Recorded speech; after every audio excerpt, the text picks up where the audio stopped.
Hey folks, Dr. Lava here. Well, in the past few episodes we went over all the best cut content from Pokemon Generations 1 through 4 and Pokemon Snap. But instead of continuing on to Generation 5, today we're going to skip ahead a little bit and talk about Pokemon Let's Go Pikachu and Let's Go Eevee. Rather than the kind of cut content that we usually deal with, in this episode we'll be going over all the best material that you won't find anywhere in the Switch version of Kanto, but you could find in the older versions of Kanto. And by that I mean content included in red, blue, and yellow versions, as well as the Generation 3 remakes FireRed and LeafGreen. There's actually a lot of content that wasn't just changed, but is missing entirely, which was made painfully clear in a pre-release interview with Let's Go director Junichi Masuda, when Eurogamer asked him if the games would be taking place in the definitive version of Kanto, the Kanto that Game Freak had imagined when they made the original games back in the mid-90s. Rather than answer the question directly, Masuda awkwardly sidestepped the question with an explanation of how the real-life Kanto in Japan is strongly associated with summer. Presumably, that's because he didn't want to tell us the real answer, which is no. While the new Kanto does offer plenty of new content, there's also a lot missing from previous incarnations of the region. In addition to what was cut, we'll also talk about why it was cut, as well as what our chances are of seeing any of it return to Kanto via DLC. So let's get right to it. Here's all the best content that's missing from Pokemon Let's Go Pikachu and Let's Go Eevee.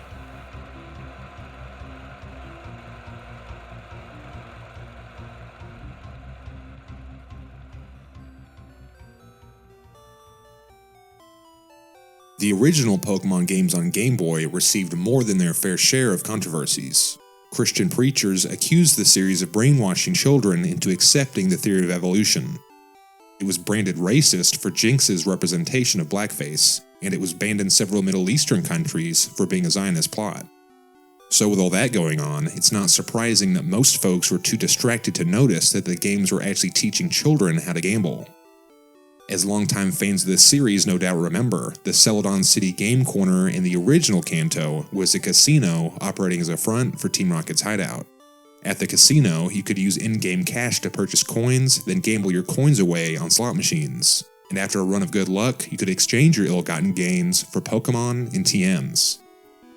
After that, gambling continued into the next few generations of Pokemon games without anyone putting up much of a fuss. The only exception, really, was South Korea, where its government has laws forbidding gambling, even in video games. So when Game Freak localized Diamond and Pearl for Korea, they deactivated the slot machines, rendering them unplayable. Nobody knew it at the time, but this first small act of acquiescence by Game Freak actually commenced the beginning of the end for game corners around the world. About a year later, the European Union's Games Rating Board, known as PEGI, enacted new legislation that penalized video games containing depictions of gambling.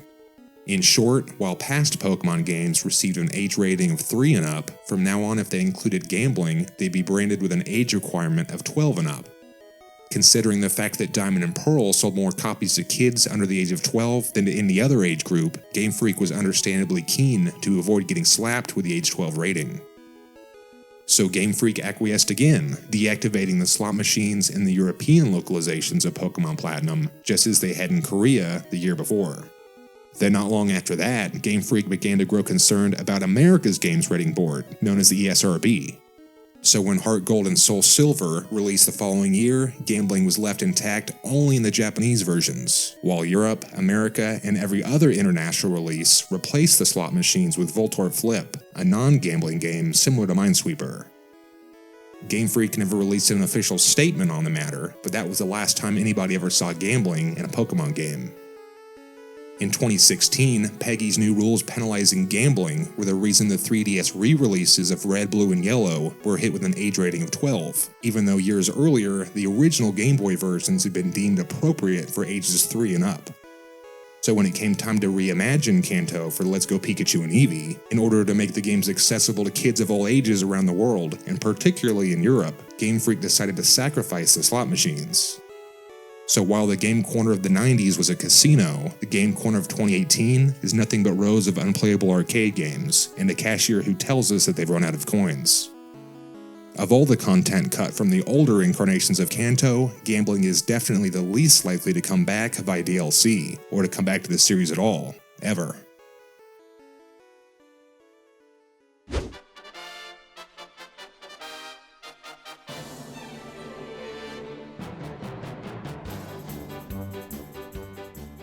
In the Switch version of Kanto, Route 19 is just a small patch of beach with a few trainers to battle. But Yellow version's Route 19 is the home of the dude. The dude once thought that he was all alone in the world, the only person in Kanto with a surfing Pikachu. Which is understandable, as besides attending Nintendo special events, the only method of acquiring a surfing Pikachu is by transferring an ordinary Pikachu from your Game Boy to Pokemon Stadium on the N64, and then completing the extremely difficult Prime Cup Master Ball division with Pikachu on your team. Pokemon Stadium then allows you to teach him Surf, thus making him a surfing Pikachu, and then you'll need to transfer him back to your copy of Yellow version. If you can pull that off, the dude will be so impressed that he'll let you play Pikachu's Beach, a minigame somewhat reminiscent of Excitebike on the NES. In Pikachu's Beach, the goal is to reach the shore as quickly as you can while performing as many flips as possible along the way. Unfortunately, there's no reward for achieving a high score, but you can print out your results with a Game Boy printer to show off to your friends. Surfing Pikachu's usefulness isn't restricted to just accessing the minigame. You can actually use him to surf all over Kanto, just like a typical water Pokemon, and he even has his own unique surfing animation. I should note that in the 3DS re-release of Yellow version, your partner Pikachu can't be used for traditional surfing, but he can be used at the dude's house to play the minigame, a change that was made since the 3DS isn't compatible with Pokemon Stadium, thus making surfing Pikachu unobtainable. Let's Go Pikachu does include the exclusive attack Splishy Splash as a surfing Pikachu callback, and technically you might say that Pikachu can surf since it's a secret technique Sea Skim that allows you to travel around on a surfboard. But obviously it's not quite the same thing compared to what we got in the 90s. Game Freak has never addressed the issue, so I really can't say why Pikachu's Beach was cut from the new Kanto. It seems like it would have been a perfect fit. So what are the chances that we'll ever see it return to Kanto? Well, they'd have to make an equivalent minigame for Eevee, of course, but it could further the developer's goal of creating a bond between you and your partner Pokemon, and would also be simple and cheap to implement. So it's definitely one of the more likely candidates to be added back into Kanto via DLC.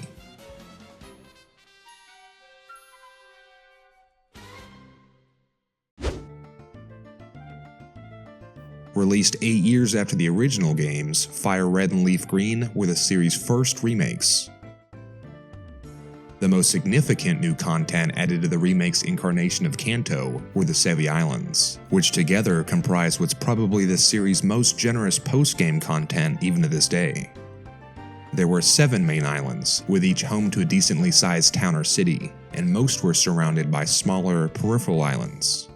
It was in the Sevi Islands that you could find the daycare center that facilitated breeding, as well as the Rocket Warehouse, where you could settle the score one last time with the game's primary antagonists. And they were also where Trainer Tower was located, where you could battle your way up 8 floors of trainers as fast as possible for a chance to obtain rewards like upgrades, metal coats, and dragon scales. The Sevi Islands were also home to a wide variety of Gen 1 Pokemon that couldn't be found anywhere else in Kanto, and there were even some Pokemon from later generations as well. Together, FireRed and LeafGreen included 64 Pokemon from Generation 2, including the legendary dogs, which after being set loose, could be hunted down as they roamed around Kanto. And you could even find some Pokemon from Generation 3, like Azurill and Wynot. But it wasn't just the Sevi Islands off the coast of Kanto, there were 2 more islands as well, although they could only be unlocked by attending Nintendo special events. You could catch Deoxys on Birth Island, which was the smallest of the 9 islands. Then there was also Naval Rock, a large multi-story cave with a Lugia at the bottom and a Ho-Oh at the top. Standing in stark contrast to what we got in FireRed and LeafGreen, Let's Go Pikachu and Eevee didn't include a single new island, or even any of the 9 islands added to Kanto 15 years before. But there might be a chance that Game Freak could bring some of this content back to Kanto. When Eurogamer asked Junichi Masuda in October 2018 if any more Pokemon might be added into the Let's Go games post-release, Masuda didn't sound optimistic, but he didn't rule it out either, saying that for the moment, Game Freak just wanted to see how the games were received. Well, in just their first 6 weeks on store shelves, Let's Go Pikachu and Eevee sold over 10 million copies, making them the number 5 best-selling titles on the Switch and already outselling Ultra Sun and Moon's lifetime sales of 8 million copies. So by now, I think it's safe to say that the games were pretty well received, and thus it's not entirely out of the realm of possibility that Game Freak might add some more Pokemon for us to discover throughout the Kanto region. But while Game Freak has introduced new Pokemon via special events or Wi-Fi downloads countless times over the years, they haven't provided us with a post-release location since the Flower Paradise in Pokemon Platinum, and that was all the way back in 2009. So even though giving us some islands to discover off the coast of Kanto would make for some epic DLC, at this point, unfortunately, additional locations don't seem very likely. Okay, this episode's already gone into overtime and we're only halfway done, so we'll have to continue with the rest of Kanto's cut content next time in this episode's part 2. So subscribe if you don't want to miss out on that, and check out our past episodes for more analysis of Nintendo cut content. I also write about cut content on my website, so you can check that out too if you like at lavacutcontent.com. And a big thanks to my Patreon supporters. If you enjoy this kind of content, please consider signing up to support the channel for a few bucks a month. It helps to make sure that I'll be able to continue making videos just like this one. If there are any corrections that need to be made for this episode, I'll leave them in this video's description along with all my sources.